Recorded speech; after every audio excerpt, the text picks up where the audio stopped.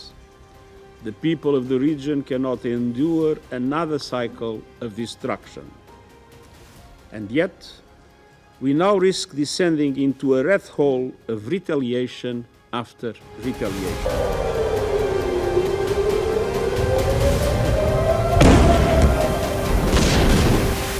देखिए, सबसे पहले आपको 10 बड़े अपडेट जल्दी से मैं दे देता हूं। पहली बड़ी खबर यह है साहब कि न्यूक्लियर साइट्स तबाह किए जाने के बाद ईरान को अमेरिका को धमकी देते हुए कहा है कि 50,000 अमेरिकी सैनिक ताबूत में लौटेंगे। बहुत बड़ी खबर है। यह सीधे सीधे धमकी दी गई है ईरान की तरफ से अमेरिका को कि 50,000 अमेरिकी सैनिक ताबूत में लौटेंगे। नंबर 2, ईरान पर हमले के बाद मिडिल ईस्ट में अमेरिका के सैन्य बेस पर कभी भी हमले हो सकते हैं। एक सीरिया वाले अमेरिकी बेस पर हमला हो चुका है, इससे युद्ध की सीमाएं फैलने की आशंका है। नंबर 3, ईरान पर अमेरिकी हमलों के बाद न्यूयॉर्क और वॉशिंगटन हाई अलर्ट पर है। धार्मिक और राजनयिक स्थलों की सुरक्षा बढ़ा दी गई है। नंबर 4, ईरान पर हमलों के बाद इजरायल ने कहा कि उसका लक्ष्य ईरान में शासन परिवर्तन नहीं है, लेकिन जंग का नतीजा यह जरूर हो सकता है, ईरान में तख्ता पलट हो सकता है। नंबर 5, यह बहुत बड़ा है, व्हाइट हाउस का दावा, अमेरिका ने ईरान की परमाणु क्षमता पूरी तरह से तबाह की। अब नहीं बन सकता न्यूक्लियर हथियार, अब नहीं बना सकता न्यूक्लियर हथियार ईरान। अमेरिका ने कहा है कि हॉर्मुज स्ट्रेट को बंद करने का ईरान का फैसला लापरवाही भरा है। नंबर 7, ईरानी संसद ने, ध्यान से सुनिएगा, आधिकारिक तौर पर घोषणा की है कि ईरान IAEA के साथ सभी सहयोग निलंबित कर रहा है। ये दोबारा से सुनिए। दरअसल ईरानी संसद ने आधिकारिक तौर पर घोषणा कर दी है कि ईरान IAEA दरअसल अंतर्राष्ट्रीय परमाणु ऊर्जा एजेंसी के साथ सभी सहयोग निलंबित कर रहा है। रूसी राष्ट्रपति व्लादिमीर पुतिन ने कहा है कि ईरान के साथ संघर्ष में मिडिल ईस्ट से बाहर की शक्तियों की भागीदारी दुनिया को बड़े खतरे की ओर ले जा रही है। आतंकी संगठन हिजबुल्लाह के महासचिव नईम कासिम ने अमेरिका को धमकी देते हुए कहा है कि उसे ईरान पर हमला बहुत महंगा पड़ेगा, आतंकी संगठनों की एंट्री। उधर इजरायल ने तेहरान की डूम्सडे क्लॉक को मिसाइल हमले में उड़ा दिया है।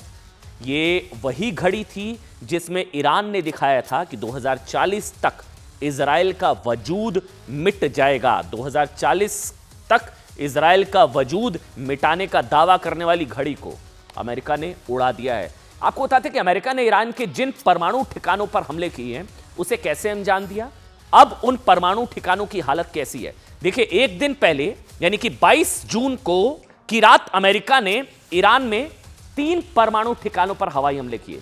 ये 3 परमाणु ठिकाने, 3 ईरान के ये ठिकाने फोर्दो, नतांज और इस्फहान में करीब 20 साल की मेहनत करके बनाए गए थे। 3 परमाणु ठिकाने।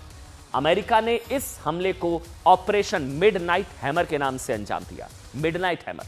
इस ऑपरेशन में अमेरिका के 125 एयरक्राफ्ट शामिल थे, लेकिन ईरान के परमाणु ठिकानों पर सिर्फ 7 B-2 स्टेल्थ बॉम्बर्स ने ही बम बरसाए। तीनों परमाणु ठिकाने तबाह। ईरान के फोर्दो परमाणु सेंटर को तबाह करने में इजराइल कई बार नाकाम रहा, जिसके बाद यह काम अमेरिका ने पूरा किया। जी हां, अमेरिका को इस युद्ध में इसलिए उतरना पड़ा क्योंकि ईरान का फोर्दो न्यूक्लियर सेंटर एक ऊंचे पहाड़ के नीचे जमीन के भीतर 90 फीट की गहराई में बना था। इसे तबाह करने की क्षमता सिर्फ अमेरिका के GUB-7 बंकर बस्टर बम में थी। बंकर बस्टर बम, इन 13,608 किलो वजनी बंकर बस्टर बम को ले जाने के लिए जिस बॉम्बर की जरूरत थी, वो भी सिर्फ अमेरिका के पास थे। इसलिए इस काम को खुद अमेरिका ने अंजाम दिया। कुछ सैटेलाइट इमेजेस भी हैं जो जारी की गई हैं, जिसमें दावा किया गया अमेरिका ने कि हमने पूरी शक्ल बिगाड़ दी है। ये जो अमेरिकी सैटेलाइट कंपनी है, दरअसल मैक्साट टेक्नोलॉजीज ने ईरान के उन परमाणु ठिकानों की तस्वीरें जारी की हैं जहां अमेरिका ने अटैक किया था। इन तस्वीरों को देखने के बाद साफ पता चल रहा है कि अमेरिकी हमले के बाद ईरान के इन परमाणु ठिकानों पर जबरदस्त तबाही मची। एक एक करके आपको दिखाते हैं। पहली तस्वीर ईरान के नतांज, ये देखिए, हमले से पहले, हमले के बाद, ध्यान से देखिएगा। ये नतांज परमाणु संवर्धन केंद्र ईरान, मैक्साट टेक्नोलॉजी ने हमले से 7 दिन पहले 15 जून की तस्वीर, फिर 22 जून की तस्वीर। तस्वीरों के जरिए अमेरिका का दावा है, मैक्साट टेक्नोलॉजीज का दावा है कि साहब सपाट कर दिया गया है। अमेरिकी हमलों के बाद ईरान में अंडरग्राउंड नतांज संवर्धन फैसिलिटी पर एक गड्ढा भी, ये देखिए आप, वो देख रहे हैं आप, दूसरी तरफ हमले के बाद वो एक गड्ढा भी नजर आ रहा है। हमले से पहले सब कुछ सामान्य दिख रहा है। नतांज परमाणु संवर्धन केंद्र की और व्हाइट इमेजेस, जिसमें फैसिलिटी पूरी नजर आ रही है। यहां बीच में हमले के निशान भी, ये देखिए आप, नजर आ रहे हैं। हमले से पहले नतांज में देखिए, दूसरी तरफ 15 जून की तरफ सामान्य है, और दूसरी तरफ हमले के बाद देखिए ये ईरान के, अच्छा, और दूसरा जो है ये देखिए, ये है इस्फहान न्यूक्लियर टेक्नोलॉजी सेंटर की क्लोज सैटेलाइट इमेजेस। ये भी देखिए आप, ये तो क्लियर नजर आ रहा है। 16 जून और 22 जून, दो अलग अलग तस्वीरें हैं। 16 जून की तस्वीर और 22 जून की तस्वीर, और ये दूसरी तस्वीर। इसी तरह तस्वीरों में मतलब अमेरिका ने एक ही रात में कितनी तबाही मचाई है। मैक्साट टेक्नोलॉजी ने ईरान के इस्फहान न्यूक्लियर टेक्नोलॉजी सेंटर की, ये देखिए एक और तस्वीर, इसमें भी तबाही नजर आ रही है। 16 जून 22 जून, पूरे परिसर को कवर करता हुआ ये 16 जून की तस्वीर, और फिर 22 जून की देखिए आप, धुएं का गुबार और बर्बादी के निशान। अमेरिका ने इस्फहान न्यूक्लियर टेक्नोलॉजी के दोनों हिस्सों में बेहिसाब तबाही मचाई है। अब इसको समझिए, ईरान के परमाणु ठिकानों पर अमेरिकी हमले के बाद ईरान के अपदस्थ पहलवी वंश के प्रिंस राजा पहलवी ने खामनाई से उनका इस्तीफा मांग लिया। यह भी बहुत बड़ी खबर है, तख्ता पलट। राजा पहलवी ने कहा है साहब, रजा पहलवी ने कहा है कि ईरान अब 2 टुकड़ों में टूटने वाला है, और खामनाई कभी भी ईरान छोड़कर भागने वाले हैं, भाग सकते हैं। खामनाई कभी भी भाग सकते हैं। That I am establishing a formal channel for military, security and police personnel to reach out directly to me, my team and our expanding operation. This is a secure platform to efficiently manage the growing volume of inbound communications and requests from those breaking with the regime and seeking to join our movement. For those patriotic members of our armed forces, the time is now to join the nation. If you do, I will make sure your service to Iran is not forgotten and is celebrated. अब देखिए, इसको समझिए। America के इन हमलों के बाद खतरा इस बात का है कि इजराइल ईरान के बीच शुरू हुआ युद्ध क्या वर्ल्ड वॉर 3 में बदलने तो नहीं जा रहा है। अब तक जो युद्ध एक दूसरे से 2000 किलोमीटर दूर ईरान इजराइल लड़ रहे थे, उसकी आग अब 5300 किलोमीटर के दायरे में फैल सकती है। यानी कि अमेरिका से रूस तक। डिफेंस एक्सपर्ट यह दावा इसलिए कर रहे हैं क्योंकि ईरान पर अमेरिका के हमले के बाद अब रूस से जो बयान आया है, उसने पूरी दुनिया को चिंता में डाल दिया है। दरअसल अब तक रूस ईरान की मदद के लिए इसलिए खड़ा नहीं हो रहा था क्योंकि ईरान ने रूस से कोई मदद नहीं मांगी थी। लेकिन अमेरिका के हमले के बाद ईरान के सर्वोच्च नेता खामनाई ने पुतिन को एक चिट्ठी भेज दी है। ये चिट्ठी पढ़ते ही पुतिन ने ऐलान कर दिया वो इस युद्ध में ईरान की पूरी मदद करेंगे। ईरान की मदद पुतिन करेंगे, यानी कि इस जंग में रूस के उतरते ही उधर इजराइल अमेरिका, दुनिया दो धड़ों में बट रही है। एक तरफ इजराइल अमेरिका, अमेरिका ने मारा ईरान को, ईरान के साथ खड़े हो गए पुतिन, रूस। अब रूस के उतरते ही तीसरे विश्व युद्ध का सायरन बज चुका है। देखिए उस युद्ध में जहां इजराइल के साथ अमेरिका, में खुलकर आपको समझाऊंगा, ये आप समझिए, अमेरिका, इजराइल के साथ अमेरिका खुलकर खड़ा हो गया, ठीक, और ईरान के तीनों प्रमुख परमाणु ठिकानों पर हमले कर उसे तबाह कर दिया। वही रूस अब ईरान के साथ, रूस ईरान के साथ खड़ा हो गया, पुतिन खामनेई के साथ, यानी कि दुनिया की दो बड़ी परमाणु शक्ति संपन्न राष्ट्रों के आमने सामने आने का खतरा और बढ़ गया है। रूस और अमेरिका दुनिया के साथ दो ऐसे देश जिनके पास दुनिया के 90% न्यूक्लियर वेपन हैं, 90% परमाणु हथियार मौजूद हैं। रूस के पास करीब 5580 एटमी वॉरहेड हैं, तो अमेरिका के पास करीब 5044 वॉरहेड मौजूद हैं। इनमें से रूस ने 1710 परमाणु हथियारों को तैनात किया है, तो अमेरिका ने 1670 परमाणु हथियारों को हमले के लिए तैयार रखा हुआ है। मतलब एक तरीके से परमाणु हमले की तरफ बढ़ती हुई दुनिया। एक और बड़ी खबर आ रही है, ट्रंप का बड़ा बयान आ गया है, दुश्मन के हाथ को मजबूत ना करें। ट्रंप ने तेल उत्पादन और तेज करने के आदेश दे दिए, तेल उत्पादन को और तेज करने के आदेश दे दिए कि तेल की कीमतें ना बढ़ाएं। उन्होंने कहा मैं देख रहा हूं, बड़ी खबर है ये, तेल की कीमतें बढ़ सकती थी, तमाम चीजें हो सकती थी। इस पर ट्रंप का बयान आया कि दुश्मन के हाथ को मजबूत और ना करें, और ट्रंप ने तेल उत्पादन और को और तेज करने के आदेश दे दिए हैं। तेल की कीमतें ना बढ़ाएं, मैं देख रहा हूं। तेल की कीमतों को लेकर ट्रंप की एक तरीके से वार्निंग इसको कहा जा रहा है। लेकिन पाकिस्तान क्या वाकई डबल गेम कर रहा है इस पूरे मुद्दे को लेकर? यह बात सबसे जरूरी इस वक्त करना है कि मुनीर ने क्या ट्रंप को ईरान की ये लोकेशंस लीक की? पाकिस्तान का डबल गेम, बात इसकी।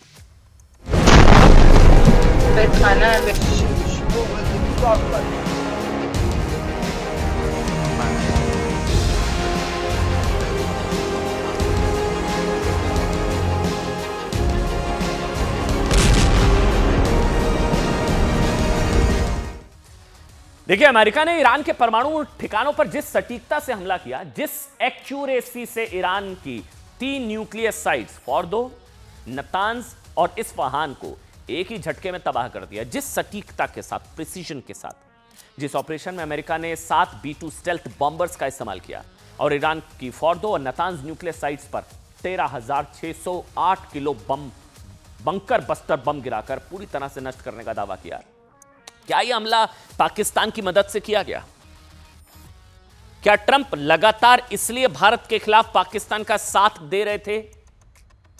और क्या जिहादी जनरल मुनीर को ट्रंप ने इसलिए लंच पर बुलाया था कि चंद डॉलर के टुकड़ों में बिक जाएगा पाकिस्तान? ये सवाल क्यों उठ रहे हैं? और ईरान की परमाणु साइट्स पर सटीक हमलों के लिए दुनिया का शक पाकिस्तान पर क्यों जा रहा है कि पूरी दुनिया में मुस्लिम उम्मा का ढोल पीटने वाला पाकिस्तान चंद डॉलर पर बिक गया, अपना ईमान बेच दिया?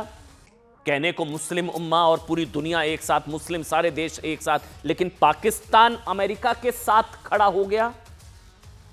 ये बताने से पहले ना आपको दिखाते हैं कि राष्ट्रपति ट्रंप ने ईरान की परमाणु साइट्स तबाह करने के बाद क्या कहा, वो सुनिए। The U.S. military carried out massive precision strikes on the 3 key nuclear facilities in the Iranian regime, Fordo, Natanz, and Esfahan. Everybody heard those names for years as they built this horribly destructive enterprise. Our objective was the destruction of Iran's nuclear enrichment capacity and a stop to the nuclear threat posed by the world's #1 state sponsor of terror.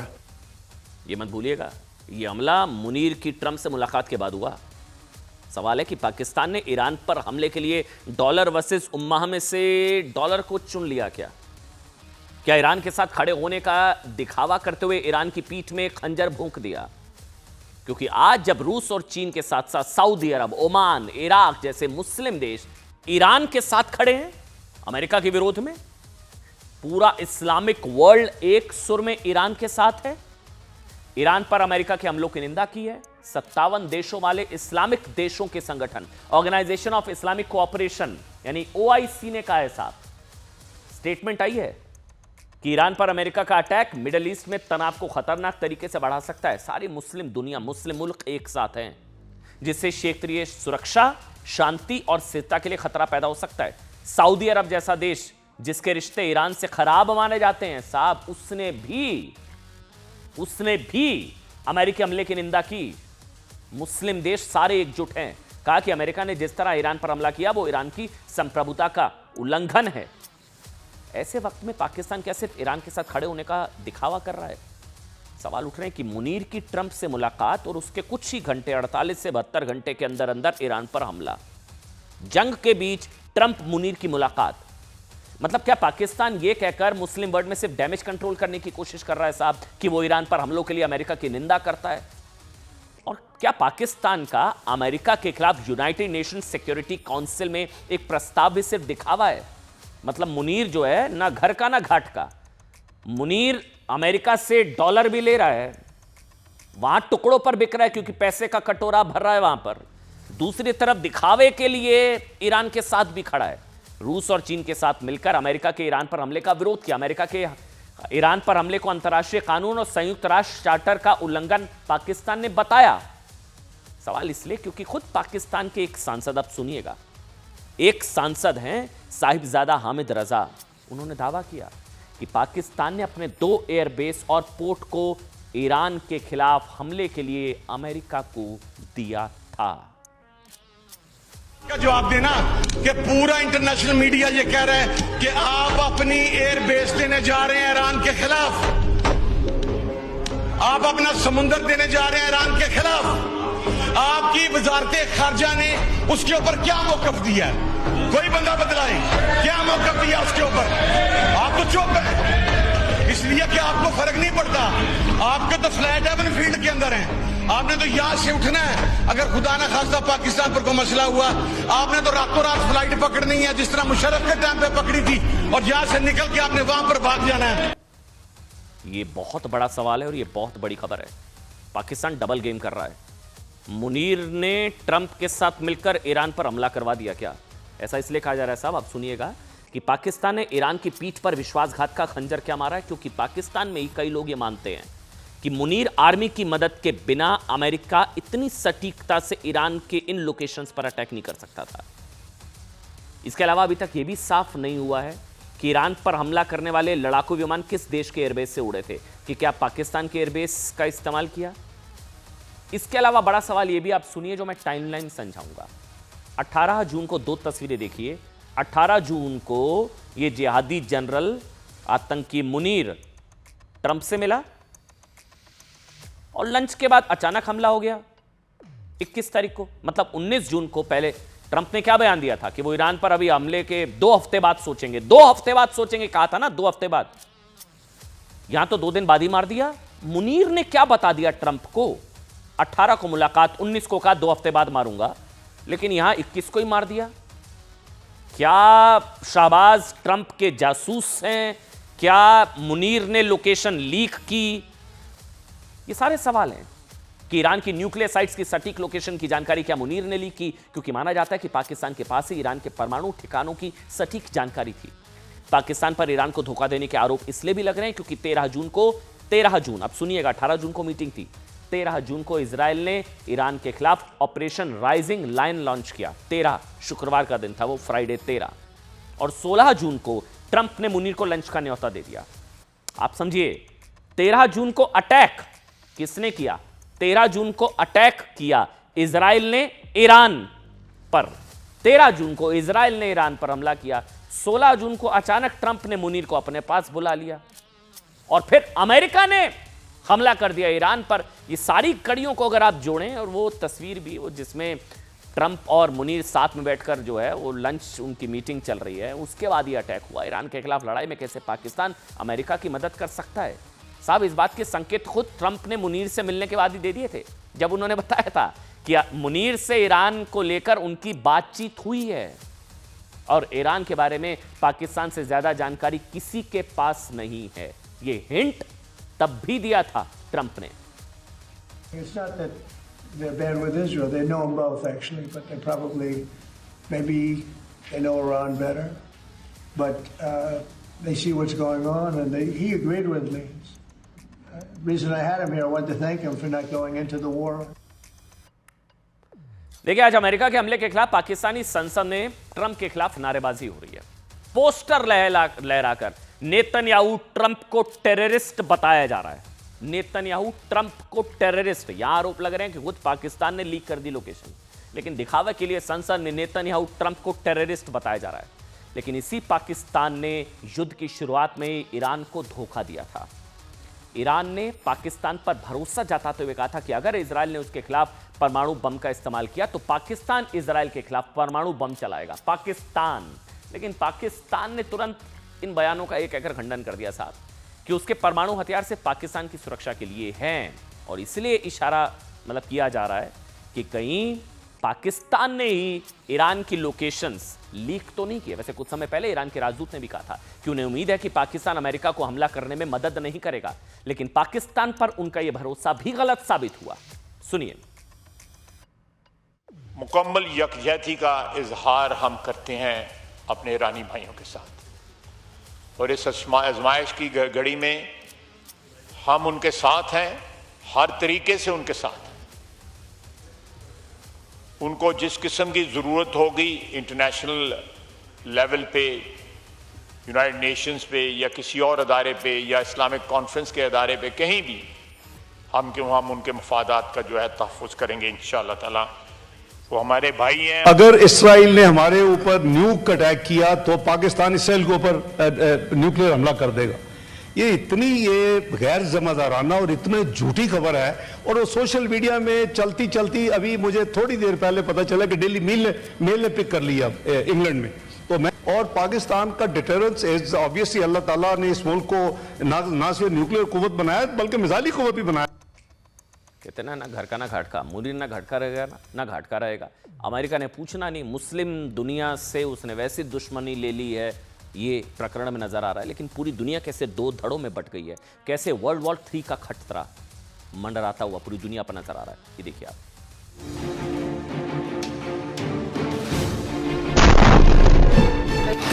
Khamenei ने मिसाइलों का मुंह मोड़ दिया। अब Washington के आसमान में आग बरसेगी। ट्रंप ने ईरान में तबाही मचा दी। अब न्यूयॉर्क को जलाएंगे खामनेई। वर्ल्ड वॉर का अलार्म बज गया। ईरान वर्सेस अमेरिका वॉर में खेमेबंदी शुरू। वर्ल्ड वॉर 3 से बस एक कदम की दूरी।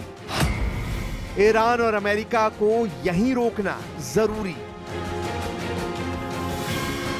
अमेरिका अब ईरान को इराक और लीबिया की तरह बर्बाद कर देगा, या फिर ईरान की बैलिस्टिक मिसाइलें इजराइल की तरह अमेरिकी शहरों को भी दहलाएंगी। क्या अमेरिका खामनेई की सत्ता का खात्मा कर देगा, या फिर खामनेई अमेरिका को सरप्राइज सबक सिखाने में कामयाब होंगे?